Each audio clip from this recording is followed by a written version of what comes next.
Nah itu supaya diingat bahwa kita mau mengembalikan aset sekaligus memberikan hukuman yang setimpal.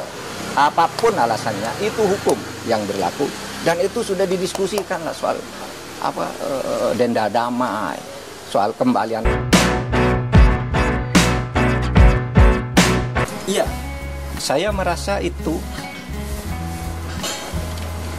menusuk rasa keadilan masyarakat ya. Ini baru pertama ada orang didakwa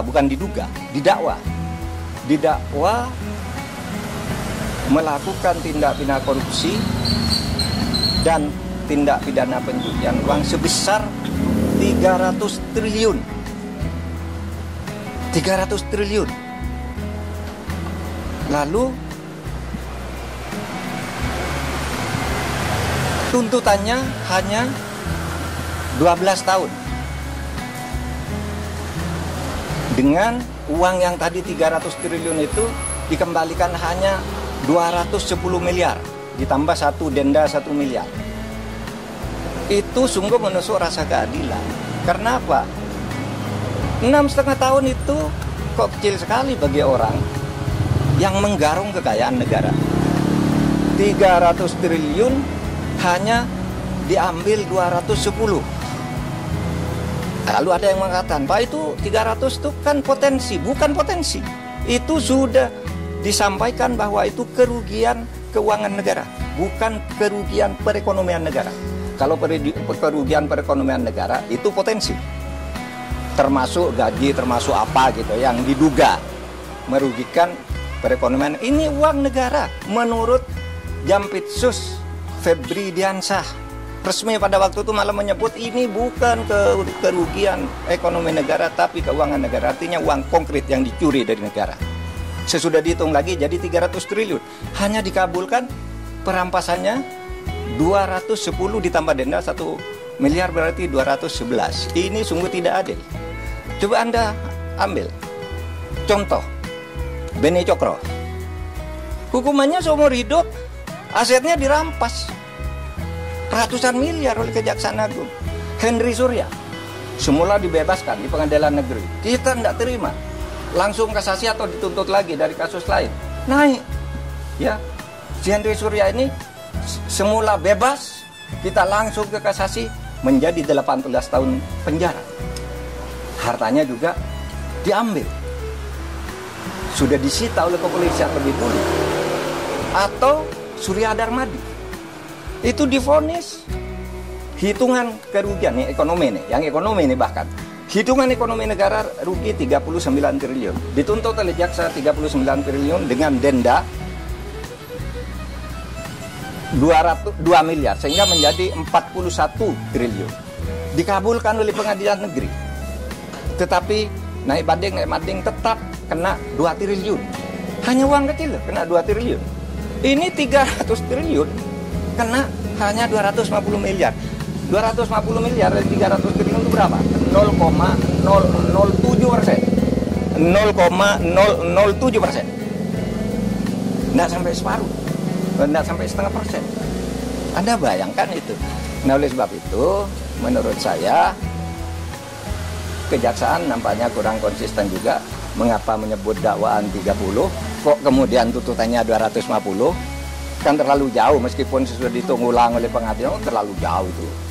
Berarti kalau dari 350 jadi ini berarti seluruh dakwaannya itu agak hoax, gitu ya, agak tidak tepat. Nah itu supaya diingat bahwa kita mau mengembalikan aset sekaligus memberikan hukuman yang setimpal. Apapun alasannya, itu hukum yang berlaku. Dan itu sudah didiskusikan lah soal denda damai. Soal kembalian aset sudah didiskusikan semua dan sudah ada undang-undangnya di tempat kita. Apalagi? Kita sisi itu masih ada cara untuk memulihkan rasa keadilan. Ada. Kalau Kejaksaan Agung mau konsisten ada dong. Karena dulu pernah terjadi pada Henry Surya. Terjadi pada Yan Darmadi. Ketika hanya mau didenda, kami usul ini pengadilan, kena kan 2 triliun dan penjara 16 tahun. Nah, kalau ini mau dilakukan, bisa naik banding lagi.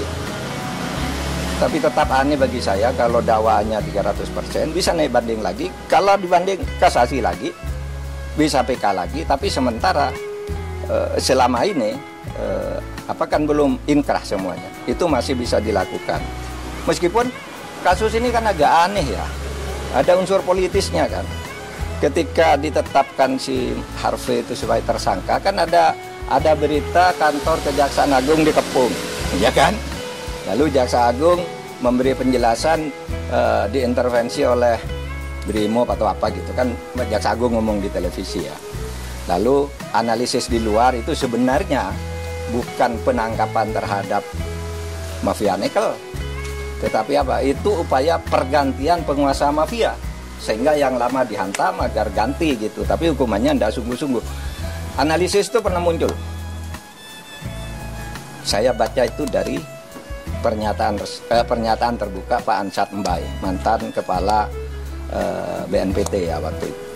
Dulu, zaman saya Menhan dulu dia kepala BNPT, tapi dia berbicara dalam konteks ini, Pak, ini kan hanya pergantian aja. Sehingga kelihatannya tidak sungguh-sungguh atau takut. Nah ini tantangan, tahun baru ini tantangan. Anda mau bersikap apa terhadap ini? Apalagi?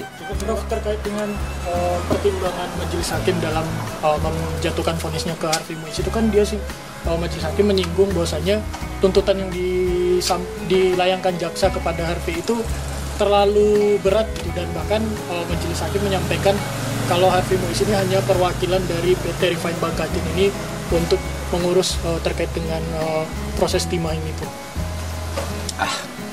Ya pertimbangan bisa dicari-cari, apalagi pertimbangannya karena katanya sopan. Mana ada orang diadili tidak sopan? Semua orang diadili pakai jilbab, pakai sarung, pakai ini. Itu nggak bisa karena punya anak. Semua maling punya anak. Kalau mau membebaskan orang, menurut saya yang dibebaskan maling-maling kecil tuh. You tahu nggak? Berapa jumlah penghuni penjara? Catatan saya ketika saya menjadi Menko Polhukam di tahun terakhir, penghuni penjara di Indonesia adalah 263.000 orang.